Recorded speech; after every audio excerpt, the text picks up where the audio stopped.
ఇప్పుడు ఈ బిల్డింగ్ రోడ్లు ఇట్లా అప్పుడు ఎందుకు చేస్తున్నారో మీరు ఇక్కడ చేసుకుంటారు. ఆ బిల్డింగ్ ఖాళీ చేసినప్పుడు మీ కాడ పక్కా బిల్డింగ్ ఉంది. మీ కన్వీనియంట్ కోసం హెడ్ క్వార్టర్స్లో ఉండాలని పిల్లల భవిష్యత్తు పనంగా పెడితే ఎట్టండి. ఆడపిల్లలు ఉండేది రోడ్లకి బాత్రూమ్ కనపడదు. నేను 10 సార్లు కంప్లైంట్ చేశాను. మీరు ఇది నాకు తెలియదు, నేను కలెక్టర్ గారికి కంప్లైంట్ చేస్తాను. నేను 1 వీక్ లోపల మీరు తనఖాలకు మార్చుకుంటే బాగుంటుంది, లేదంటే నేను కలెక్టర్ గారిని కంప్లైంట్ చేస్తాను. పక్కా బిల్డింగ్ పెట్టుకొని అద్దెలు కట్టుకుంటే ఏంటండి ఏం పద్ధతి అండి? అక్కడ ఏం ప్రాబ్లం ఉంది చూడండి.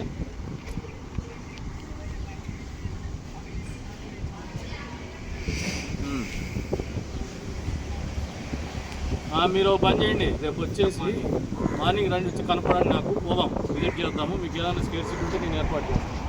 You should not get continued over year. ఇది తప్పు. ఒక్కొక్క రెంట్లు కట్టుకుంటా ఇటువంటివి అసలు వసతులు లేని ప్లేసులు ఇక్కడ ఏం బాగుందని ఉన్నారండి. మీరు ఆడపిల్లలకు రోడ్లో పెట్టినేస్తాం.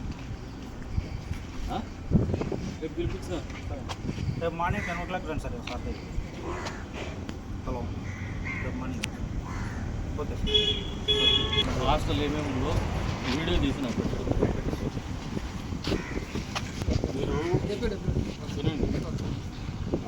ఆయన కూడా తీసుకోండి, తీసిపోయి రేపు మళ్ళా విజిట్ పోయి నాకు అంతలోపల వీడియో పెట్టి ఇంత బిల్లు మంత్లీ రెంట్ కడతాన్నారు. దీనికి ఏంది ఏంది చేస్తాను. వీళ్ళ కన్వీనియంట్ కదిరిలో టౌన్లో ఉండాలని పిల్లల భవిష్యత్తు ఎట్లాంటి